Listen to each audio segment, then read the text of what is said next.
In August 2025, central Harlem was suddenly thrust into crisis. A mysterious outbreak of Legionnaires' disease swept through the neighborhood, catching many residents off guard and sparking widespread concern. Within days, residents began developing severe pneumonia-like symptoms, including high fevers, chills, and difficulty breathing. The surge in hospital visits overwhelmed local emergency rooms, as families anxiously sought answers and care for their loved ones. Health officials acted swiftly, launching an urgent investigation. They soon identified a cluster of cases which pointed to a common environmental source, raising fears about the safety of everyday spaces. The outbreak escalated rapidly, with 114 people diagnosed and 90 hospitalized in just a matter of weeks. Tragically, 7 community members lost their lives, leaving families and neighbors in shock.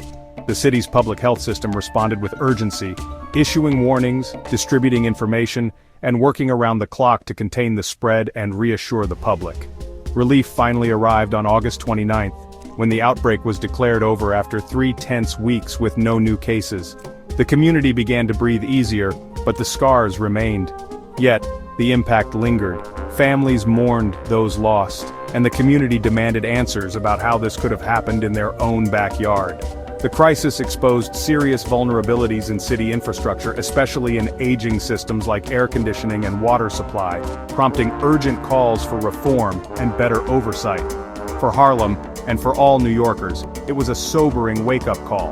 Preparedness, vigilance, and a robust public health response are not just important, but absolutely essential for the safety of every community.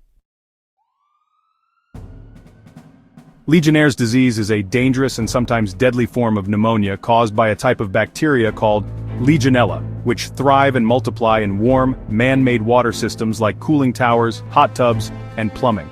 Infection happens when people breathe in tiny contaminated water droplets suspended in the air, never through person-to-person contact. Symptoms usually appear 2 to 14 days after exposure, often starting with flu-like signs such as fever, headache, and muscle aches. As the illness progresses, patients may develop a persistent cough, shortness of breath, and chest pain. Some also experience confusion, nausea, or diarrhea. Quick diagnosis and prompt treatment with antibiotics are absolutely vital for a full recovery and to prevent complications. Most healthy people who are exposed to Legionella bacteria don't get sick, but certain groups are at much higher risk of severe illness. Those over 50 years old, current or former smokers, and people with chronic lung disease or weakened immune systems face the greatest danger from this infection.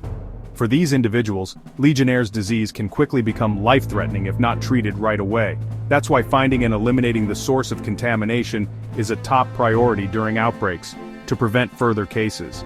The Harlem crisis underscored the urgent need for vigilance and proactive measures to protect vulnerable populations from this invisible threat. Once the Harlem cluster was detected, alarm bells rang across the city's public health network. Officials knew that time was of the essence, and every moment counted in preventing further illness. Public health teams quickly mobilized and launched a rapid, on-the-ground investigation. They interviewed patients and their families, mapped their recent movements, and gathered detailed histories to look for patterns. Through this detective work, they identified a hot zone in central Harlem, where most cases seemed to cluster. Attention soon turned to the area's water systems, especially rooftop cooling towers, which are common sources of Legionella bacteria outbreaks in cities due to their ability to spread contaminated water droplets. Environmental experts in protective gear collected water samples from dozens of sites for laboratory analysis. After several days of intensive testing and careful review, officials traced the dangerous bacteria to 2 main sources: cooling towers at Harlem Hospital and a nearby construction site. This breakthrough discovery allowed for targeted action, including immediate disinfection, to stop the outbreak from spreading further. The investigation highlighted the critical importance of swift, coordinated detective work and teamwork in public health emergencies. Identifying the source was the turning point in protecting the Harlem community and preventing more lives from being affected. With the sources found, city officials acted fast. The contaminated cooling towers were shut down and disinfected with powerful biocides. Health leaders, including Mayor Adams and Acting Health Commissioner Morse, kept the public informed with regular updates. Transparent communication helped manage fear and encourage those with symptoms to seek care.